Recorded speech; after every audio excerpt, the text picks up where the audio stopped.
happy to be here, and I hope you are too. Please say hi in the comment section and let me know where are you joining me from.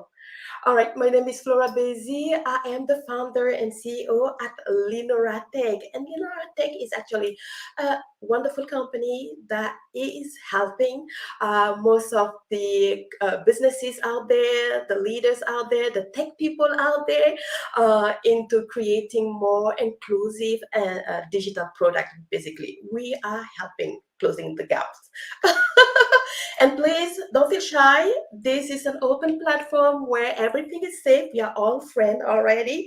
So that is fantastic. I see someone said something. Let me just check very quickly. Hey, Arjun is here. Hi, Arjun. Super happy to see you, my friend. From India. Perfect, right? So today we are going to talk a little bit about inclusion with talent with disabilities. So the title is really about how do you go from posting a job, right, to change the culture and also having a blueprint for inclusion, talent retention. So today is going to be amazing. But before we jump into welcoming my guest, who is going to bring us so much information and so much light, I want to tell you something about an experience that happened to me just this past Tuesday. Indeed, I was invited by Netflix. It was exciting. I was invited by the head of accessibility at Netflix to come for a special screening. Indeed, I went there to watch a special series that is coming on November 2nd. And in the series is played by the main character who is blind. So this gave me a different perspective of how people who have a disability showcase their talent. And trust me, we all have this mindset of people with disability cannot do certain things, or they can do certain things, or we put them in a special box. But trust me, you are going to be blown away by the performance of this person, and I'm going to drop the link later on. I actually still have the pamphlet here. It's a all the light we cannot see. And what's funny is that there is braille on the back. So if you are blind, you can also read literally that information on the back. So let me share my screen very quickly, and then I will welcome my guest today. But please, if you are joining me now, again, don't feel shy. Say hi in the comment section. If you have any question, again, just drop the question in the comment section. All right, cool. Let me just share my screen. Hopefully that goes well. Sometimes with the technology, we get super confused, but let's see. All right, so we have this one right here. Perfect. And here is the link.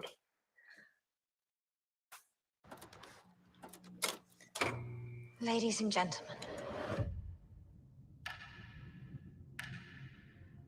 before I begin my broadcast today, I have something to say.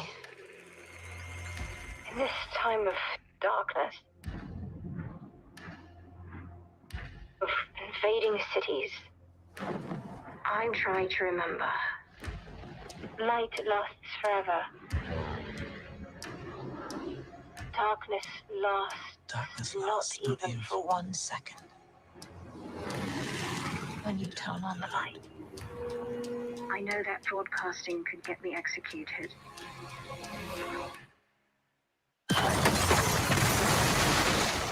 But I will not be silenced. I hope you will tune in again tomorrow. Oh my goodness. I don't know if you were able to hear that. I hope you did. But that is one amazing performance by the actor. Her name is Aria. And my goodness, it was really good. So watched it. Go watch it. It's coming on Netflix. I'm gonna drop the link. But let's welcome my guest. And her name is Janae. How? She is all about retention. She is all about inclusion. So let me take her. Hi, Jenny. How are you doing, my friend? I'm so happy to have you. Oh my goodness. I'm so grateful to be here. I'm so excited. I'm doing well, Flora. How are you? I am doing fantastic. So today we want to talk about inclusion of talents with disabilities. So first of all, I would like for you to introduce yourself to the audience. But before that, I want to tell one thing very quickly about Janaya. So Janaya is actually an incredible person. As you can see, she's all smile. She's really open, and she has incredible experience and expertise around talent retention and even more. So, Janae, passing the baton to you. Who are you and why are you passionate about what you're doing, basically? So, everyone, my name is Janae Hall. I am a business consultant, but I also work primarily with a company called Handled by Gwinnett and Co. And I am their chief talent officer. So my focus is mainly on our talent. We come in, I do a lot of mediation, I create onboarding processes for companies, and I also assess skills. So I see where our talent may need a little bit of help, and I give them resources to really move them along and focus on helping them find the right fit for them. And I do the same thing with companies. So my job involves a lot of being able to read people's body language and read between the lines when they're speaking to me. Mm. And I love it. I enjoy it. I feel like if I was not in this industry, I probably would be a sociologist. um, but it's so much fun. I found this passion because most of my family are in education, and so I've always been curious about others. Why Mm. are you doing this? What makes you tick? How do you do this if you have, what other people would consider limitations? So I I want to say personally that I never have felt that anyone who was a person with disabilities was different. My mother, I remember vividly being 3 years old, and my mother is a teacher. And she had a first grade class, and one of her students was a paraplegic. And I think I will never forget her. I always remember her name. She was so sweet. And my mom never treated her any differently. She always was like, she's just another student. She's another child who's going to do child things, and I'm going to treat her like everyone else in the class. And then during the summer times, my mother specifically is certified to teach ESE, which is basically special education. So I would spend my summers volunteering and going into the classroom with her, and I would interact with people who were considered persons with mental disabilities, physical disabilities, all of those types of things. So um, and I didn't treat them any differently because she didn't treat them any differently.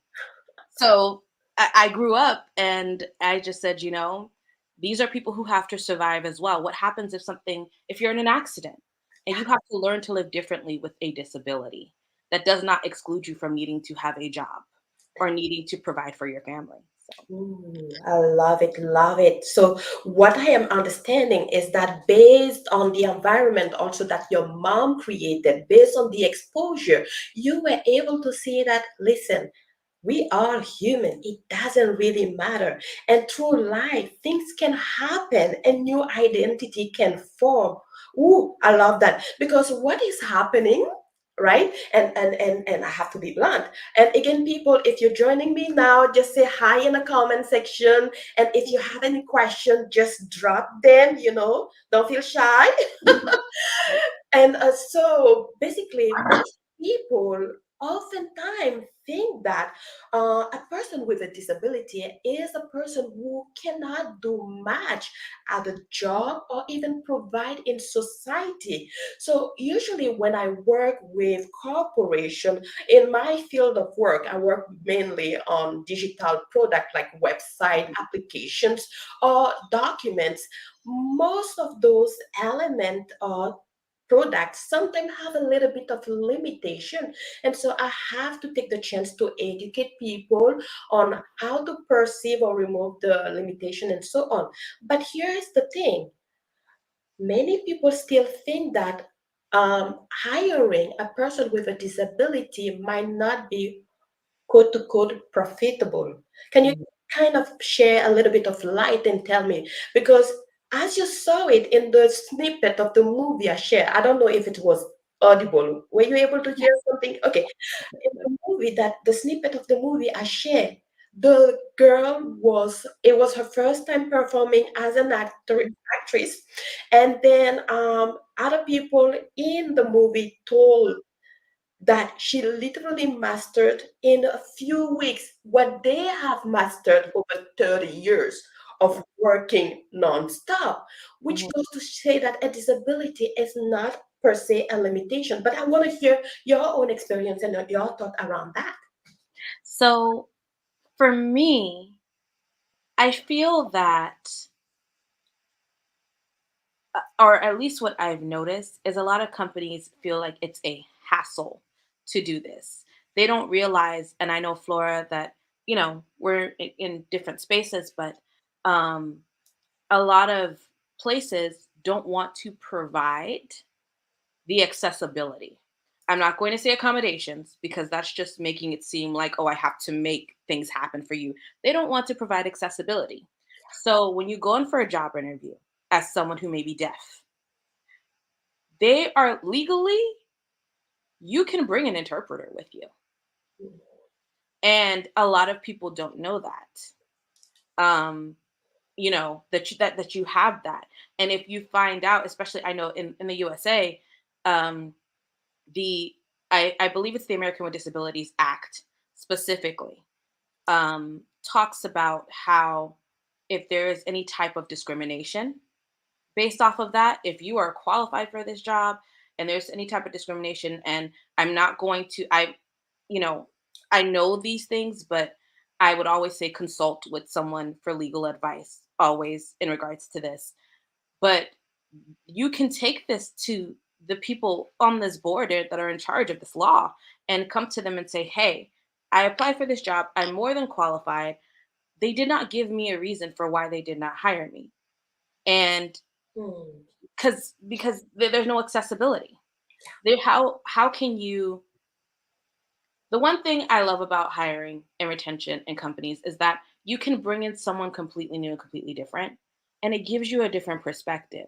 When these companies come and they're not giving this accessibility to persons with disabilities, you're missing out on, money wise, they're missing out on a home market.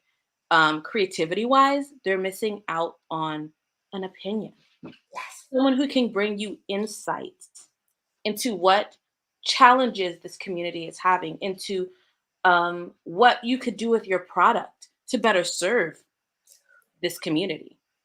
But they don't think like that. It's never top of mind, basically. definitely, definitely. I think that, like you said, most of the people feel on the negative side of the coins instead of looking at the positive side, because there's so much more that that a person who has a disability can bring on board. One of the things that you mentioned was innovation, and they can also attract other clients who are just like them and Mhm. who are probably looking for the same product that the company is selling or Yes. sharing. Yes. So that's already a good thing. And also, it kind of puts you on a competitive level compared to some of other competitors out there, because we already know that there is more than 1.3 billion people globally who have a disability, and that's not even, for me, I think it's not even totally accurate, because probably people have to self disclaim that they have a disability, but there are a lot of people who probably did not even participate to that survey. And also, the other thing is that people who have a temporary disability, like maybe they went through an accident and lost Mhm. mobilities, or maybe eyesight, but it's Mhm. temporary, they're not counted in this pool of amazing client or talent, Yep. which is mind blowing. But there's more anyway. But I want to hear a little bit of so when we're talking about, so what you're saying basically, I'm trying to get Yes. that Yes. message very right. What you're saying basically is that company can gain so much more when they hire a person with a disability, because they might actually, because everyone is talking about being creative, right now. Creativity is really what can push a company to do better, to give better, and to be maybe number one. So when we talk about creativity, maybe looking from a different angle Mhm. can help a lot, and a person with a disability can bring that perspective to the table. Is that what you're saying?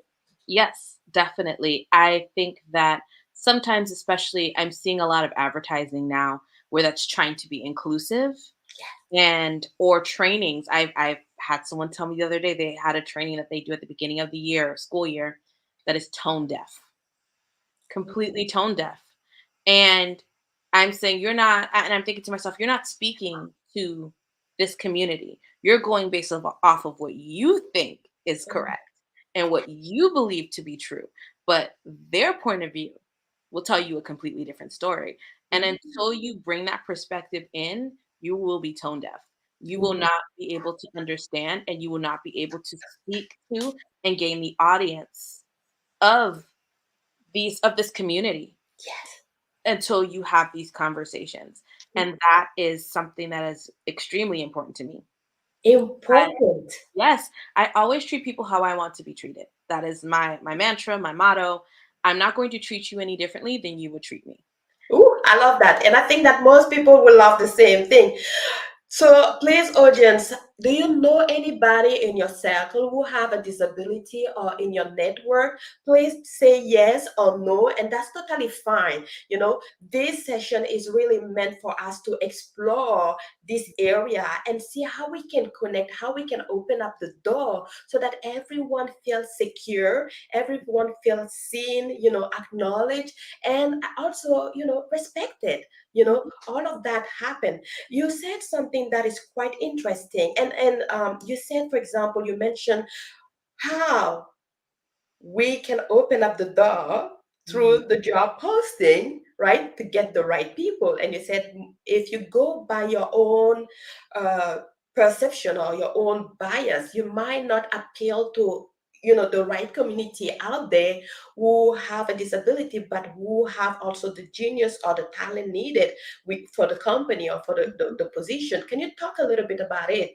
How can company create job posting that are more inclusive?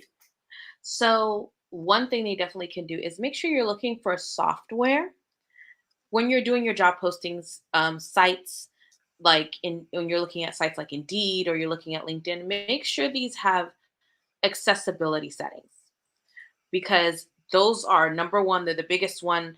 People are looking for jobs. If you're blind, if you can't see, you're going to want to be able to hear.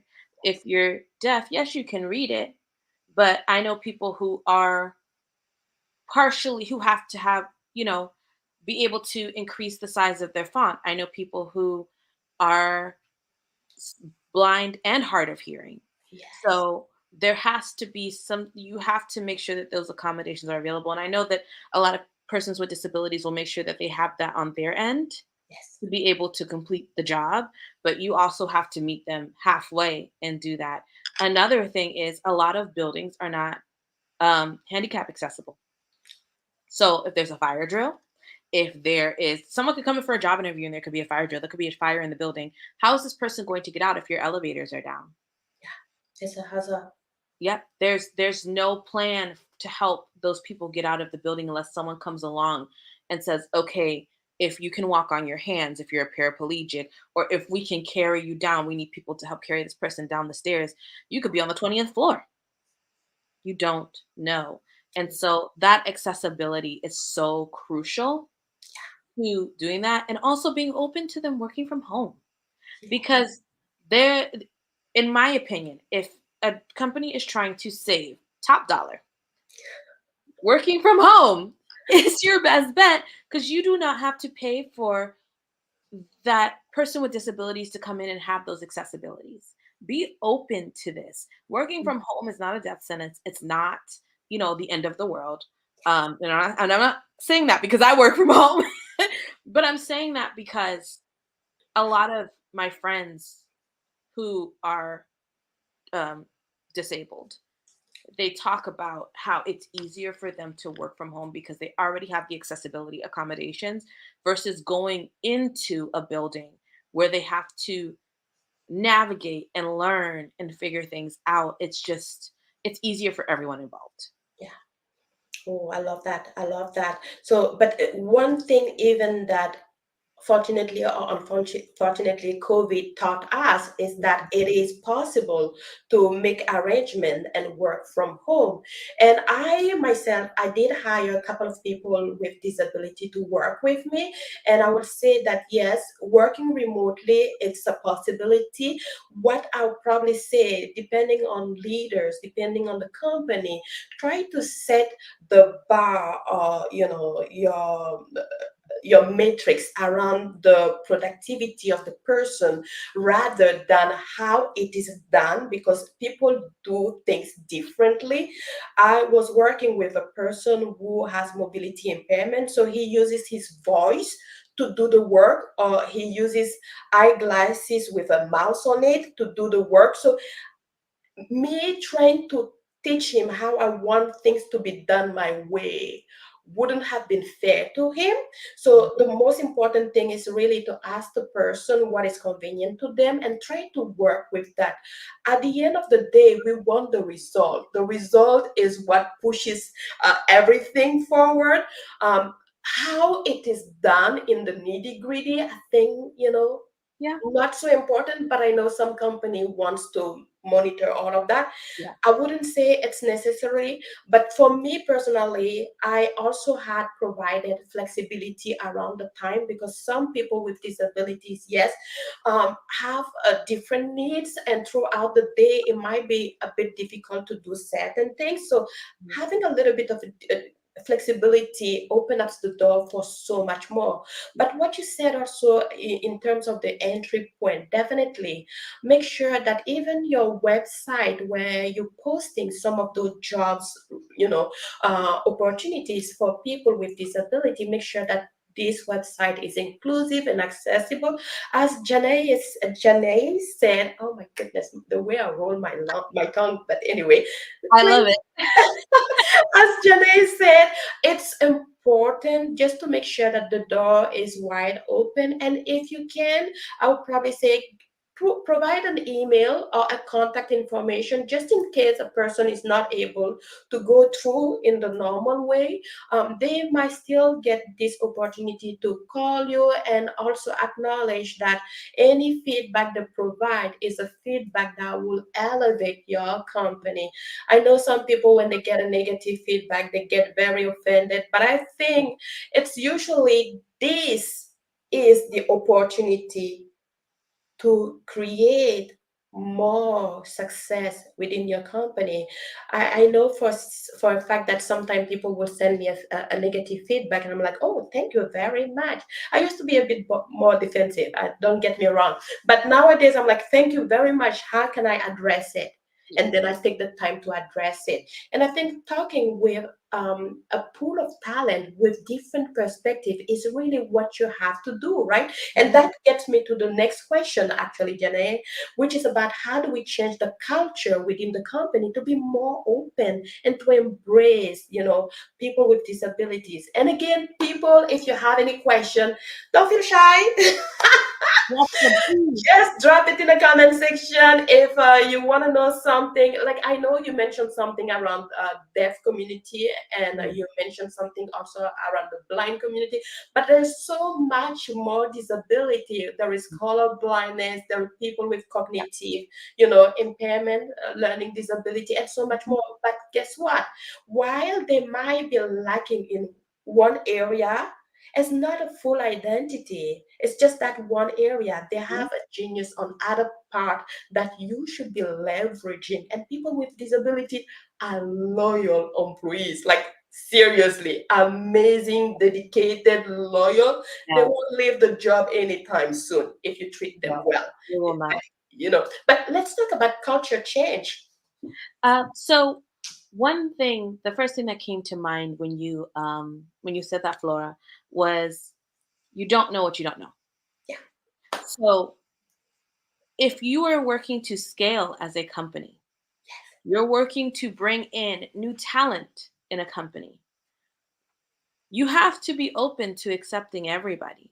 You have to be open to accepting people of all walks of life. Because if you look at my this is my interpretation. I grew up in Miami.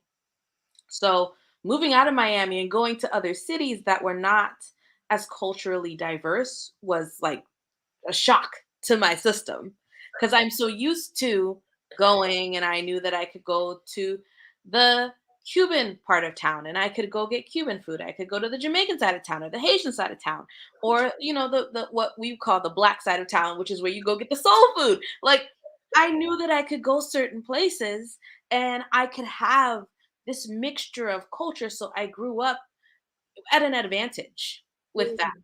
Not everyone is as advantaged, and especially if you have not lived in a city like that or you have not traveled and experienced other cultures, you tend to be very closed off. And I know that there are a lot of there's been a lot of unrest lately. There's a lot of prejudice against so many different types of people, but we have to remember that underneath all of that, they're still people. They're still a person. So I to be inclusive, you have to be open, and if you're not open, you need to explore your limiting beliefs.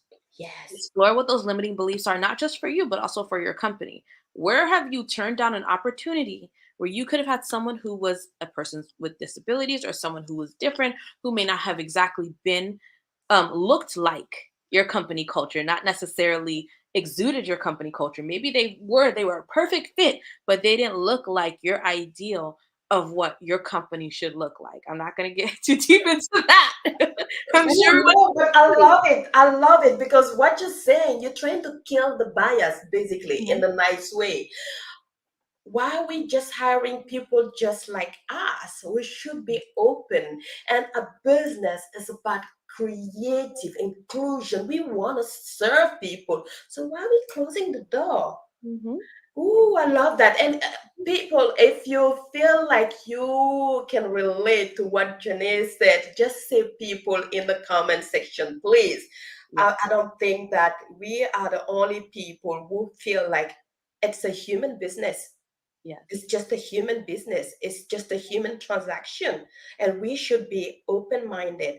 But I totally understand also that, there is a fear in the unknown, right? Like you can go to a special event, a special party, you go there and you don't know who to talk to because there is that emotion, the human emotion of like, Yep, how am I supposed to approach this part? So having to, like, if you have not been exposed or created a network of friendship with people with disability, I understand. And I don't think it's anyone's fault, yeah, but I think that what Janae is saying is that just be open minded, just yes, get closer. yes. Just be aware of your limitations because at the end of the day, if you come and you turn around and you say, you know what, I understand that I may not have been as open to people, it opens you up to a whole new world of experiences that you would never have even thought of. Yeah. I can guarantee you that. Yes. Oh, so true, so true. Oh my goodness. You know what? We can talk on, and I love it. And I hope that you guys are also loving it, audience. Please, if that's a yes, don't forget to click a like or any reaction, a love, like, dancing button. I don't know. Just click something to showcase that you appreciate this talk. And Jenny, we are almost at the end. Where can people or how can people connect with you? You can find me on LinkedIn. I am a Janae Hall. I feel like there's maybe probably another one or two of me out there, but there's only one me. Only one me because I'm pretty awesome. Let me stop tooting my own horn. But you can find me on LinkedIn. You can also find me on the handled by Gwen Co or HBGM and the ampersand Co. Instagram, our website, HBGM and Co, hbgmco.com. And just connect with me, send me a message, talk to me. I'm more than happy to help, give advice, and just be be there for everyone. I'm so excited. Thank you so much, Flora. This is amazing. You are so welcome. Thank you to everyone following and watching this on live or on the replay. If you're watching on the replay, can you be kind and just put replay in the comment section? That will help me. But oh my goodness, thank you so much, Danae, for being here, for sharing, and also for reminding us that this is just a people business. Like we are human. And I think one thing I've noticed, and very quickly, I'm going to share that with the audience. As much as we fear the unknown, people with disabilities are more than welcoming, like they're welcoming, they're open to conversation, to opportunities. So do not feel any type of fear. Just go and ask question. If you feel like, oh, I don't know how to approach this situation, just say hello, hi, I wonder, and you ask the question respectfully. This is how you start a conversation, and this is how you start creating a mindset that is more open and inclusive. All right, everyone, I will wish you a wonderful week, and don't forget to follow me. Next week, we are going to be here again. Bye bye.